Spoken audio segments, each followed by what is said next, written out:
Greetings, friends. I have with me Brian Foreman. He's the coordinator of Congregational Ministries teams for the Cooperative Baptist Fellowship, where he focuses on helping congregations and their leaders thrive through coaching, resourcing, and collaborative initiatives. He has deep experience as a consultant and educator in areas such as youth ministry, leadership development, and congregational health.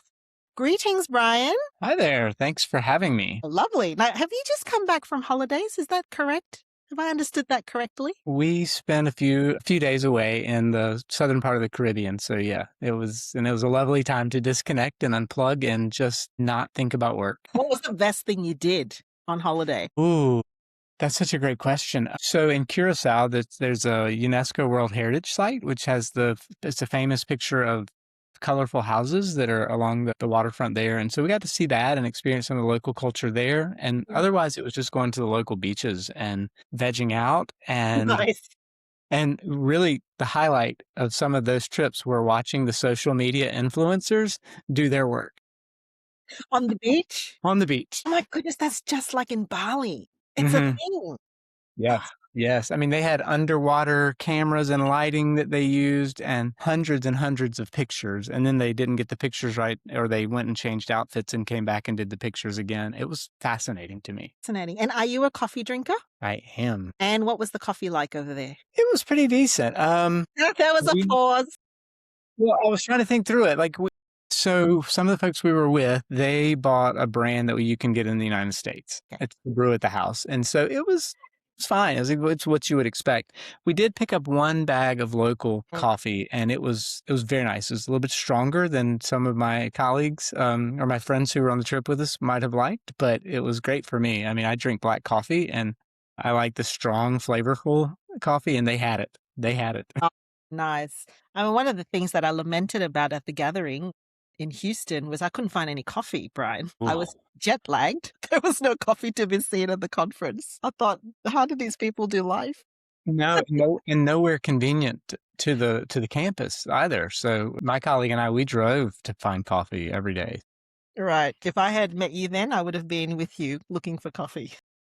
We would have shared. So. Brian, tell me a little bit about your well, first of all, tell us a bit about the Cooperative Baptist Fellowship. Let's start there. All right, I'm gonna test a new way of talking about what the Cooperative Baptist Fellowship is. Let's do it. It's really in the name. Cooperative. We are an organization that believes deeply in finding ways to cooperate with community partners, global field personnel, local ministries in different places around where we are in different places around the globe. But in domestic ministries, which I do more of my work there, it really is about helping churches figure out how to cooperate with local communities. Our brand of Baptist doesn't have a lot of other Baptist friends. And so if it's going to be ecumenical work, it's got to be with groups like the United Methodist Church or PCUSA, Presbyterian Church of the USA, and some others like that. So then you get to Baptist, and we're deeply Baptist and believe wholeheartedly in that each church governs itself and so has local church autonomy, which means that we have churches that in U.S. political descriptions, some lean a little bit more conservative and red in their political theological identity, and some lean more blue in their political theological identity. And we really try to hold a space where they remain together so that we don't create echo chambers. And then fellowship. When CBF was created 35 years ago, there was there was never an intention for it to become a denomination of churches. It was always intended that this would be a group of churches that held lots of similarities together, but could remain in relationship with other Christian denominations, namely American Baptist or Southern Baptist. And over the years, it's become increasingly difficult for that to be the case. And so fellowship really represents more of a way our folks come together. Our annual gathering, a lot of people describe as feeling a little bit like a family reunion, which is always nice, but also just trying to welcome new folks into relationship and fellowship. So Cooperative Baptist Fellowship, it's a Christian Baptist denomination is a simple answer, but I gave you the long version. I appreciated that because there was nothing I knew about you guys. So it's wonderful to hear the story and the history of that as well. And I know you do many things in your role. And I wanted to talk to you because I attended one of the seminars that you were presenting and hosting. But before I get to that, When I went on LinkedIn to look you up, I noticed that you have also a deep history working in youth ministry and understanding it even at a strategic level. Would that be right? I think so. Yeah, We're about to I'd love find out, to know aren't we? more about that. Yeah. Yeah, I mean, so when I was in high school here in the United States, I sensed a calling to ministry and thought this is what it's going to be. And I had somebody, a mentor, who sort of guided me in that way. And I really expected that I would be the greatest youth minister to ever live and to do it for a career. Mm, And I made it for about 25 years in youth ministry in some way, shape, or form within the local church. And then we relocated to a different part of the state in North Carolina where we live for my wife's job. And I ended up teaching at a small private Christian college, Baptist college. And I was teaching as an adjunct in the Divinity School and in the undergraduate department of Christian Studies, and was asked to teach about youth ministry. So I spent a lot more time in those spaces thinking less about the nuts and bolts of how to sort of do program director youth ministry, programming all the activities and getting the permission slips formed and all of those pieces, and started to think about it a little bit more from an academic perspective is not mhm, really the word that I want to use because that sounds like we're talking about a Justice High Academy, but I wanted to challenge youth ministers or folks who are mm, going to be working with teenagers to think theologically about how they approach their work. Is there a mm, theological way to think about human sexuality? Is there a theological way to think about service projects? Insert whatever you want, social media, mm, music, and all of those types of things. So that was really where a lot of that came to be. And then I had two really, I'm going to call them moderately willing lab rats of mm, my own. My oldest is now 26 and the youngest is 22. And they were oftentimes my laboratory of testing out ideas and seeing how things communicated and how they responded to it. And what was funny about that is when my oldest went to university, he went to Duke University in Durham, North Carolina, and he would come home and ask questions that I knew they weren't his questions. They were the mm, questions of his peers who had not really had good relationships with the church for some mm, reason, mm, typically some part of their lifestyle, right? mm, But they still had spiritual questions. And so I then became he was the de facto questioner for his mhm, friends to come and ask questions in a safe space. So what I've realized is even in my current job with CBF is that my calling has always been to be a Christian educator, and it mm, started in youth ministry. mm, But I wouldn't trade that for the world because youth ministry teaches you so many things about mm. organizational leadership, human relationships, all of those pieces. I'm curious, your thoughts on the youth space at the moment? Maybe just starting in the US. What are you seeing? What are you observing? What are your hopes, encouragements for those in youth Yeah. ministry? Yeah. Sorry, I'm struggling with the question because I don't want to start with the negative, right? But because I don't want to sound like the curmudgeon, like, 30 Mm, years ago when I was this or that, mm, this was never the problem. So many of the same things, but social media has accelerated so many issues for teenagers that were prevalent when I was a teenager, like feeling left out, feeling picked on, all of these different things, comparing myself to someone else. And social media has just amplified that. And I am not a person who just laments social media exists. So I don't want to communicate that. But I realize that from a developmental perspective, it's really hard for teenagers because it's also really hard for adults. yeah.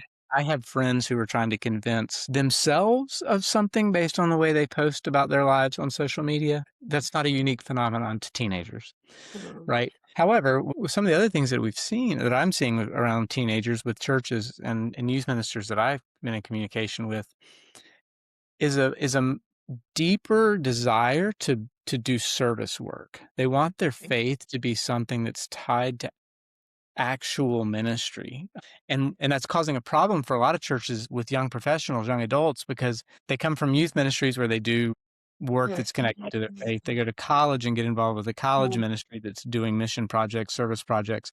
Then they come to church, and the church gets so excited that a 24-year-old has walked them in the door, and they think the best way to keep them there is to put them on a committee. mm, I don't know any 24 or 25-year-old that wants to be on the church finance committee or the flower committee. That may be the case. But specifically about teenagers, I think the service component is massive right now. One of the things that we've seen post pandemic is you used to advertise a weekend retreat, a summer trip, whatever the case may be, and the teenagers were there. Those were the big events. Now a lot of US based teenagers don't want to do the overnights. A reticence towards it. There's I try to stray away from using the word anxiety to describe something like this, but there's an anxiousness around it. And I don't know if it's because of the formation that happened during the pandemic, this is just a blip, or if this is just the new normal, right? But something accelerated during that time. And I have questions. I don't have answers, obviously, but I have lots of questions about what that is. And so for people who are leading youth ministries, the way we go about our work has changed, has fundamentally changed, right? I mean, when I was doing youth ministry, I planned events. I planned the calendar. I went to the kids' events. But if we planned something, they came. And now, Wednesdays or Sunday nights that have historically been high attendance pieces are much, much lower, and they're not coming for the same reasons. But the relational side of it is still so valuable, and showing up where they are and showing up where their families are is becoming sort of the pieces of the new model to say, if my performance as a youth minister is based on how many go on a trip with me or come on Wednesday nights, then I'm probably failing. But that doesn't take into account how many text messages, phone calls, virtual interactions, going to ball games, going to different things, having coffee with kids.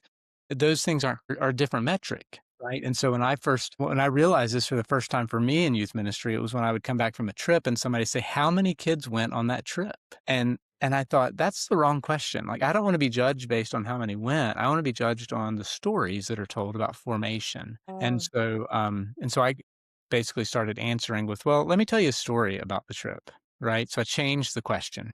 But I think that's a big piece of it. I think we're in a monumental shift for youth ministry, that the old metrics and the old models, I'm going to be hesitant to say, but don't really seem to be serving us as well. Well, I think that's a beautiful segue because I remain open and curious. I think one of the things that I'm trying very hard to do in my own formation is to be open to how things shift. I was Mhm. trained as a psychologist, but I think I said this even in your seminar, said I think we need to start thinking sociologically and anthropologically as well. Yes. Just the in the moment understanding the shifts of how meaning is made by people, what it represents, some of the ways that young people connect and do life is something we want to observe and understand and inquire because they still need us, but they're not going to relate with us if we come in and be judgy McJudgy about it. So I love that. I suspect, and I'm going to segue now, that maybe that's the same curiosity and attitude you have when you're bringing into even understanding things like congregational health. Mm-hmm. Mm-hmm. There are shifts, Absolutely. there are changes. So I'd love to start by asking you about the project you presented. Right. First, what is it called? Where is it up to right now? And then we'll continue talking. So tell us. Sure. In 2019, the Cooperative Baptist Fellowship started a new discovery journey to try to listen to and hear from congregations, ministry partners, all of those things. And we have churches largely from Texas up through the mid-Atlantic part of the U.S. Think of Maryland, Washington, D.C., Virginia. But we're growing into the Northeast and New York, Maine, places like that, and all the way out to the West Coast. So as this shift is all happening, and we're also growing more diverse, this is a denomination that started out of the Southern Baptist, which had its roots in a split with American Baptist over slavery back around the American Civil War, right? So our history is that we are a predominantly white denomination, but there's been a lot of intentionality around diversifying. Why am I telling you all this? It's because as all of this shifting started to happen within our organization, it became even more important as we're growing to be listening and paying attention to what our churches and ministers are experiencing. It was a really fancy name called Toward Bold Faithfulness. And so because of Toward Bold Faithfulness, what we started to hear were some themes around churches or ministries within churches that were thriving. Flourishing may even have been the word we used at the time. Okay. But there were 5 traits that seemed to emerge, and it was churches that had, and I'll give the full title that we use for them: compelling clarity, dynamic collaboration, rooted relationships, faithful agility, and holy tenacity, right? And so we took those 5 traits and applied for a grant to really field test these traits with congregations in CBF Life. And for a number of years, we did some weekend retreats, cohorts types of things, helping churches think and talk about the traits. And what we realized is that they really did resonate, but that the model of helping them think about the traits and where they're present in their congregations was not robust enough. It would have been very, very slow growth to the tune of 6 to 8 congregations a year versus how do we do this at a scaling level that makes more sense? So that led us to creating the Thriving Traits Assessment. We worked with an assessment designer out of the UK who specializes in this work, and she did an absolutely wonderful job for us. And so that assessment is designed really for an individual to take with the idea that we can aggregate the scores of everyone from the congregation who takes the assessment. It's 40 questions. It takes about 20 minutes to do. And for native English speakers, let me be clear, we haven't translated it into any other languages, nor have we tested it for cultural differences as well. In fact, it was funny when Catherine sent us the first draft. We were dealing with British English and some British colloquialisms and idioms as well. So that was fun. That was a reminder that there's a lot of work to do around this. But what we wanted to do is ask churches to participate in taking this assessment to give themselves scores on the 5 traits. And we did that for a couple of reasons. One, in my work, I travel to a lot of churches. And I'm in and out of churches on a Saturday or Sunday or Wednesday, whatever the case may be, where oftentimes the church leader will be apologetic from the beginning. In fact, I've been asked to maybe not come on this Sunday because it's typically our lowest Sunday. Why don't you come on this Sunday? But it's still not going to be a lot of people. And so there's this self-esteem issue that's happening in our churches. And then I go and yeah, instead of it being 150 people, it's 40. But then they start talking about the ministry they're doing. And I can see the traits in the ministry. I can see how they're doing something that other churches could learn so much from, but it's just part of their everyday. But they were still measuring their success, for lack of a better word, based on the people who were attending on Sunday mornings and what the offering looked like. And we thought we have these 5 traits that could be an entirely different metric for how a church understands itself and judges itself that are hopefully more positive. Right. So even with the report that a congregation or an individual receives, it says this is your greatest strength, right, of the 5 traits. And the lowest one is framed as this is your area of greatest opportunity for growth, right? So we don't want to put anything in there that lowers the self-esteem. And then what we hope happens as a result of the scores, the congregational score, what we hope happens in the way the results are presented to them is that, one, they start to discuss why they think they scored the way they did on the traits, whether that be high or low. And then secondly, and I think this is something that we really weren't sure how important it was going to become, but we give them a radar chart of where the scores are. And for everyone who identifies as a member of the congregation, it's one colored line.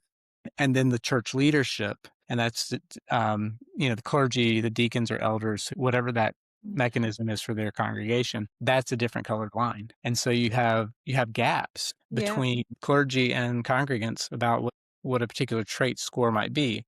Which in terms doesn't of sound like a big their deal. evaluation? Okay.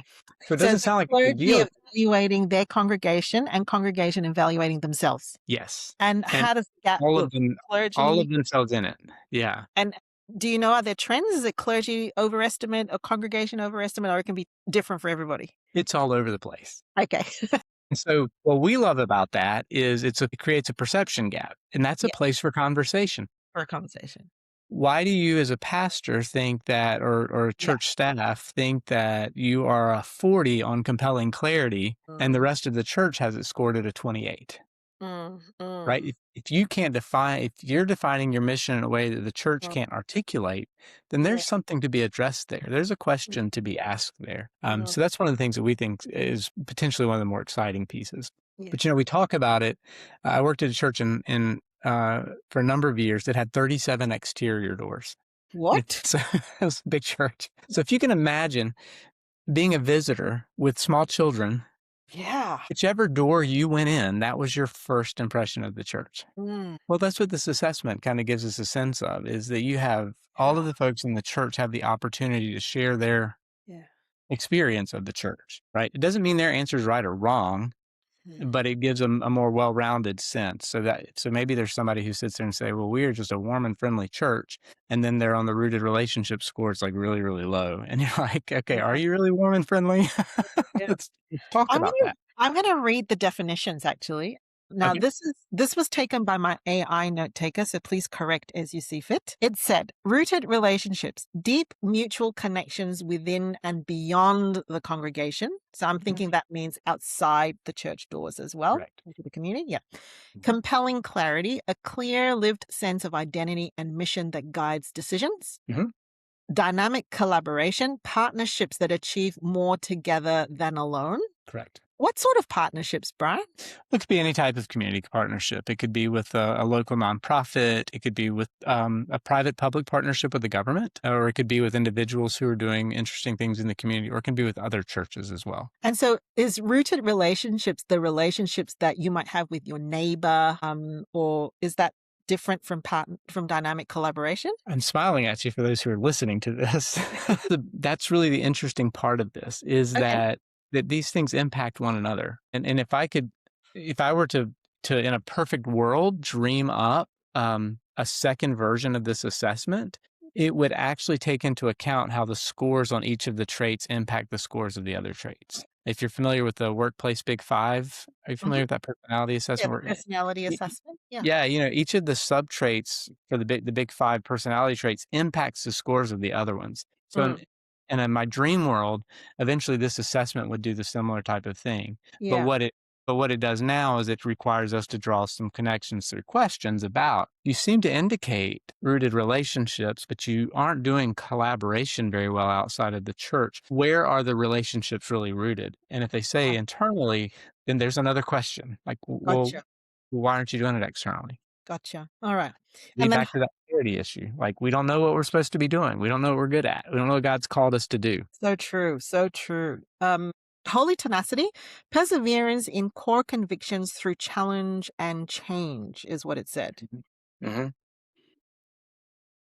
I don't really understand that one. Yeah, if you these are the last two are the hardest to really kind of Okay. to figure out for folks. But tenacity is obviously there are hard times in churches and people figure out how to stick together when those challenges occur.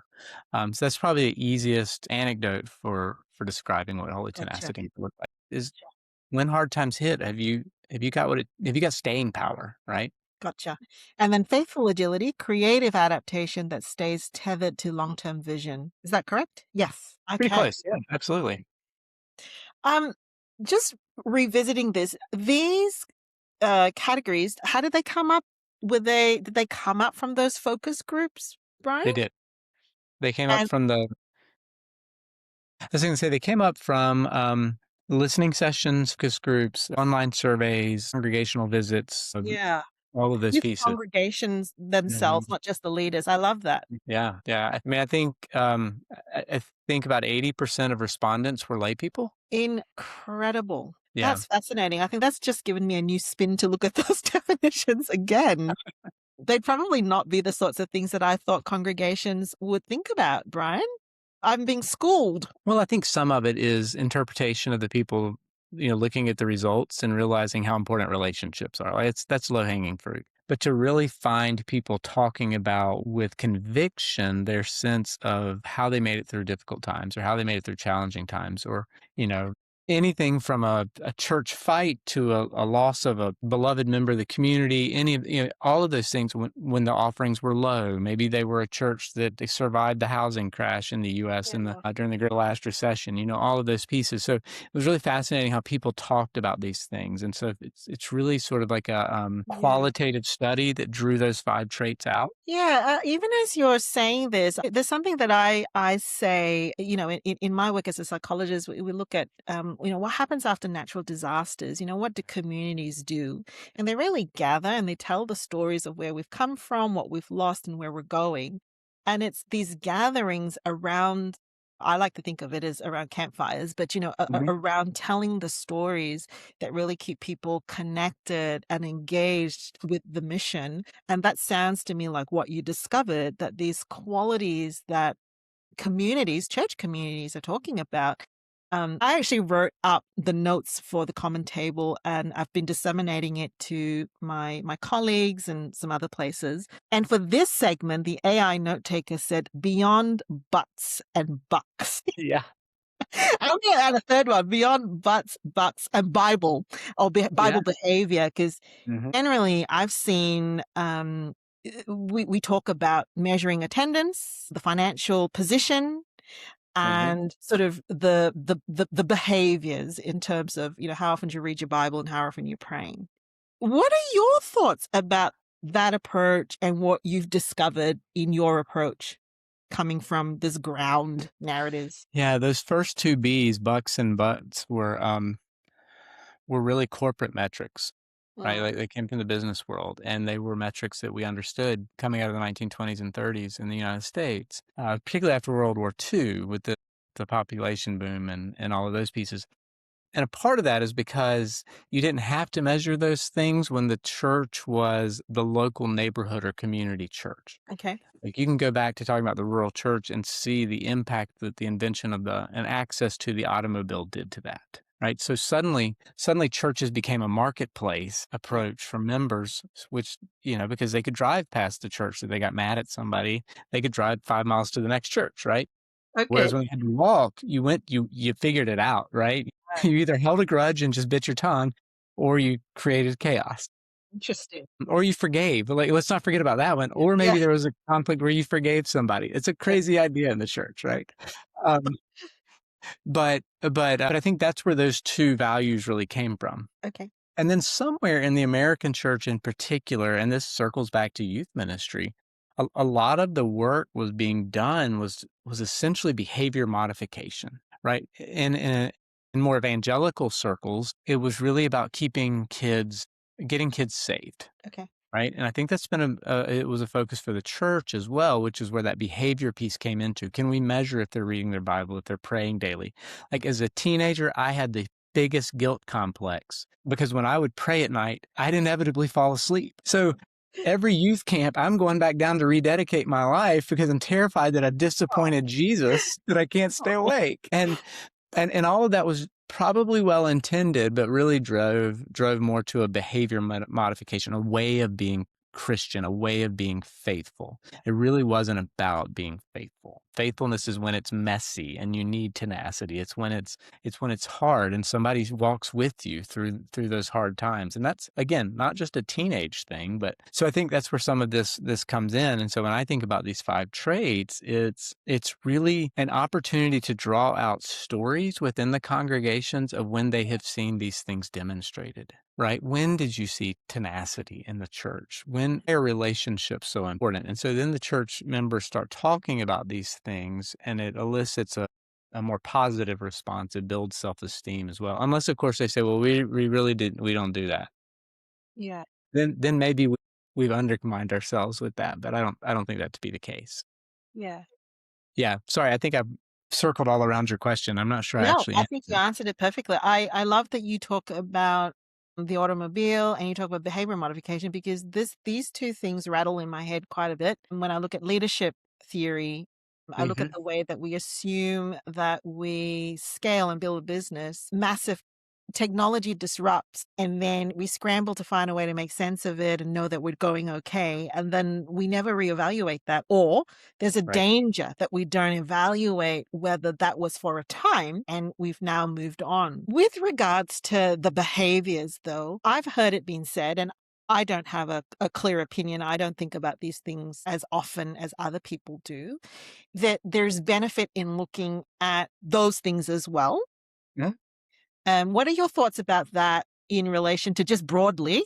Do you think there's a place to look at those things? Yeah. Are you talking about individual behavior? Yeah, Or so how often you read your Bible and how often you're attending, how often you're volunteering. Yeah. Yeah. No, I mean, I think there's certainly a place for it. I think it's helpful, right? It's an accountability measure as much as anything else. At the same time, I wouldn't want anybody to ever think that if you do these things, they make you a good person, and then your behavior external to that doesn't follow suit. Right. If I read my Bible and it tells me 2 things that Jesus said, love God and love your neighbor, and then I go out and I'm just nasty to people, what am I doing to the image of God in that person, much less to my neighbor? You know, so I think it's a both and piece. Also, you never know what someone's carrying. Like, I love the fact that you talk about being curious and open. And I've been struck by, and particularly in recent years, of reading more stories of whether it be an athlete or a musician, and where their stories come from and how faith intersects with those stories when they talk about it, right? But I remember reading a story from the rock band Metallica, Yeah. heavy metal, dark music, right? And this guy a Canadian pastor did a whole study about what the gospel says about where the gospel is found in the music of Metallica. And so he dug into the background of their lead singer, who was their songwriter, James Hetfield, and learned about this abusive space that he grew up in. And so that's why his songs are so full of, wait for this good churchy word, lament, right? And so we don't know what somebody's carrying with them. And so to go to somebody like, and that's pretty dramatic, but to go to somebody like that and say, well, if you just read your Bible and you just pray more, you're going to be a better person. Well, we've not taken into account the whole person.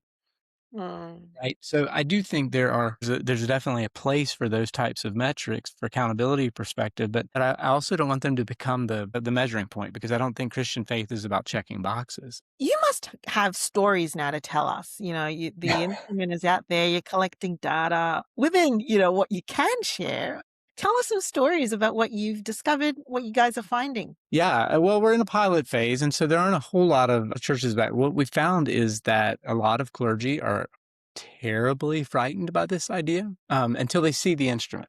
So they don't want to do it as a congregation. They want to do it with their deacon body, with a leadership group of 8, 10, 12 people to see what it does. And so then once they do that, then we have a conversation with them, and they're really finding value in this sense of maybe that explains, and then they start talking about something that clearly we don't know anything about. I mean, that's not the intention. We're not bringing any expertise to them about their local context. We're just shining a light on it and a mirror at the same time, right? For them to think about what they're experiencing in their congregational life or their faith community's life. And so I think those have been some of the really interesting things. There's a church outside of D.C., Washington, D.C., that's in a pastor search. Okay. And so when they read the results, they thought, does this match the profile for what we're advertising for our next senior pastor? Like, we're saying we want this, but this is what we do. Okay. And then in this particular instance, those were in conflict. Right? Can you give an example? What does that look like? Just without betraying confidentiality, what does that mismatch? What is underneath? What is that? Yeah, well, particularly in this case, it was a church that has remarkable lay leadership that is incredibly passionate about community ministry. And so their job description was for a senior pastor that was a strong pulpiteer, was a strong teacher of the Bible. Right. It didn't say anything about collaborator or relationship builder within the community or community leader, right? Yeah. Could they have found the right, or will they find the right pastor even with that job description? It's absolutely possible, right? But for them now, they understand we also need to put a big emphasis on this, because you can imagine if the person didn't want to do any outside work with the community, over time that's going to cause a rift with the congregation. And the last thing a congregation needs is conflict. I should say unhealthy conflict. You mentioned the terror. You said terrified. What are clergy afraid of? Well, the beauty and the beast of Baptist life is that each church hires and each church fires. Yeah, there's not a higher ecclesial body. Yeah. And so, is this going to shine something of a deficit on our church? Is going to reflect poorly on me? And, the questions, they don't make that sort of judgment call. There's nothing about that they really need to worry about. But I understand the sense of anxiousness around that. Like, most of our clergy are navigating minefields weekly in the pulpit because of the political situation in the United States. And statistically, there's not any truly, and I hate to make religion about politics in this particular instance, but there's not like a truly Democratic congregation and a truly Republican congregation. It's some mix and some amalgam of all of them. And so that pastor might say something that they think is relatively tame, and it gets them in trouble. and they spend 2 days trying to clean up relationships and explain themselves and actually say, this is actually what the Bible says about this. Or on the other side of it, why didn't you say something about this thing that happened this week in the news? You can't every week. So I'm just thinking that actually what this can give pastors, though, is a way to unite people around the things that their hearts are really anchored in. Yes, we have these differences and we have these opinions, but, if we're a church that is about rooted relationships and we are loving on one another so we can love on one another's neighbors, that can be something that pulls them back together and say, but look, let's major on the major here. And two people who see things ideologically at polar extremes, Yeah. it's really easy for them to us and them, their neighbor, right? And, Even in the church. But I know in every service trip that I've ever been on, every community project that I've ever participated in, whether it be home building, construction of some sort, or soup kitchen, clothes kitchen, whatever, you name it, nobody that I'm working with yeah. or serving alongside has ever asked me what my Yeah. political affiliation is or what I think about this thing in the Bible. Mm. We're all focused on the mission at hand, which is to love our neighbor. Mm. It's the love of Christ that compels us to do that sort of work. Yeah. So Yeah. why wouldn't the same love compel us to stay together in our relationships, to show Yeah. that tenacity in our relationships Yeah. when things get hard? Because here's the thing. Paul talks about seeing through a glass. We all see through the glass dimly or darkly, depending on the translation you look at. To me, that means we all see part of the gospel. We all see part of God's plan, Mm. see all of it. And anybody who says they do, I think is misguided. Mm. Because Paul pretty clearly says we all see through a glass dimly. And I've looked through enough stained glass windows and dirty windows and all the things in my life to understand that passage that, well, I can kind of see what's happening, but I can't see everything that's happening. Mm. So if I can lean into the posture of openness and curiosity because I care about the relationship more than I do about my opinion, Yeah. I'm Yeah. not sure that's the right way to describe that, Yeah. then perhaps that leads us to a better place. And so when a church in your pilot does Mhm. the survey, the big reveal, Yeah. how does it happen? How do you Oh, do that? it's fireworks, fire truck. We send the police. They do their sirens and everything. It's a whole parade. So as soon as an individual completes it, it's automated to send them their results. Like, So an individual automatically gets the results. The leadership team of the church designates who gets the congregational report because then there's going to be a follow-up conversation with us. The follow-up conversation with us is not about us saying, here's what you're doing right, here's what you're doing wrong, anything like that. That follow-up conversation is really about, here's some things we would ask you to notice. Here's some things we noticed. What do you think about them? But that congregational report also has 5 reflection questions that are just sort of beginning points for them to start thinking through.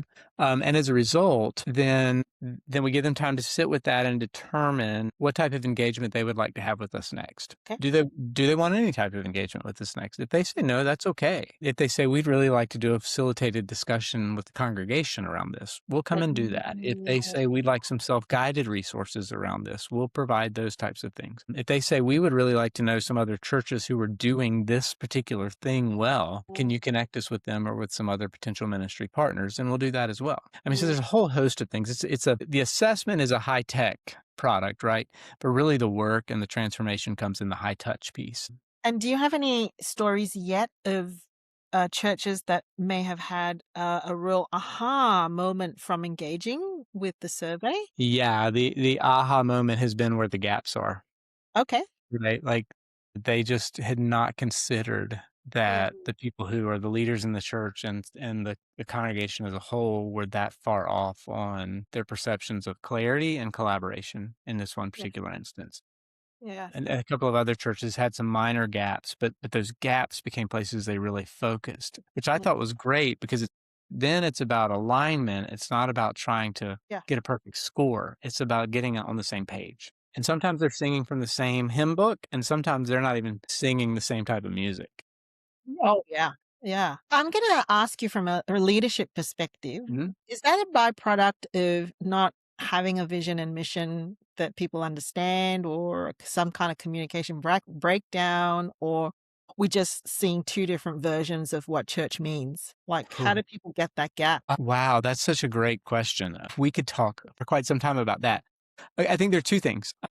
I think one, the whole concept of the church as marketplace has also created a space where churches don't feel like they should be as clear about who they are because they're still trying to attract people to come and join, which is an economically motivated piece. And I don't mean that in any way, shape, or form to be judgmental of churches. I think it's just a capitalistic factor in which our churches exist, right? But on the flip side of that, when you aren't clear about who you are, what you stand for, what are the non-negotiables, should we say, then it creates a space where you have growing fractious possibilities. Mm. And so then that's one piece of it. I think the other piece is what you said towards the end. It's a lack of communication. And I don't even think it's always a lack of communication. I think it's our culture of busyness. I'm so busy, I don't have time to really understand X, Y, or Z. I think we have a lot of challenges around that. What it means to be a member at a congregation, what it means to be a contributing member in the community, especially when I've got to take my kids to 2 soccer practices or football practices, 3 baseball practices, during the week, plus drama club, band, X, Y, and Z. And so, then the church does start to take a secondary role in the community or in the units' lives. But at the same time, when they do engage, they expect a certain thing, which is just sort of an opportunity for either disconnection if they don't find it, or again, one of those friction points, or friction points, maybe a better word. Yeah, I have a team of psychologists. So apart from being a pastor's wife, I also have a practice of psychologists. And about 3 years ago, Brian, I was noticing that we were writing things, articles, and things like that. And I thought, ain't nobody going to be reading this. Like, why would we want to? Why would anyone want to read this? Because the whole point of us writing a blog was not to market to us, but the philosophy is if people can't come to see us, they can at least access something from us. And about 3 years ago, it was a real struggle. I had to get us to think about the people, not the expert stuff we were writing. Who are we writing to? What are they struggling with? And that really came to a process of us making sure that before we offer anything, we actually ask our local neighborhood, what are they struggling with? What do they need? How can we encourage them? How can we inspire them? Yeah. And you would think that after 3 years of saying that, we'd all understand what that meant. But no, we got to rehearse it. We got to ask the question, but is that what people are telling us? Or is that what we think we should be doing? And that rehearsal, that constant rehearsal. And so I think and I'm hearing it more now from you, and I think that's just a product of time from when I first encountered what you were doing. I think that that's the health and benefit of this instrument is you're getting a rehearsal loop as well of bringing people back into the story. Well, that's not about us. It's really about our motivations in terms of becoming healthier ourselves so that we can be motivated to spread, to scale not through numbers, but really through the connection that we have with people. Mm-hmm. Mm-hmm.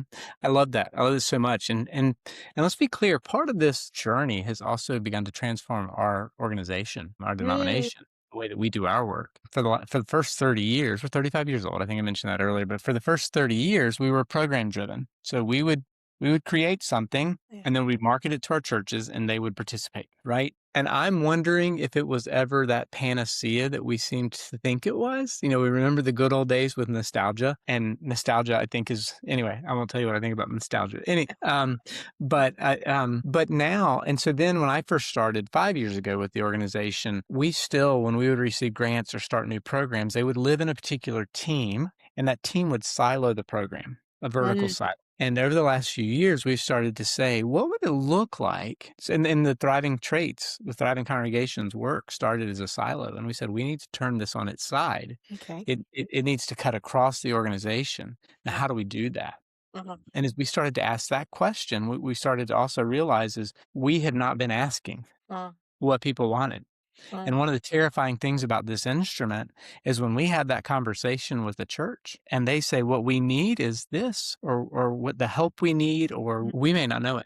We may not have an answer. Now, chances are I can find you somebody who has an answer. Like, I really love the fact that people are saying, you don't have to have all the answers, Brian. It's okay.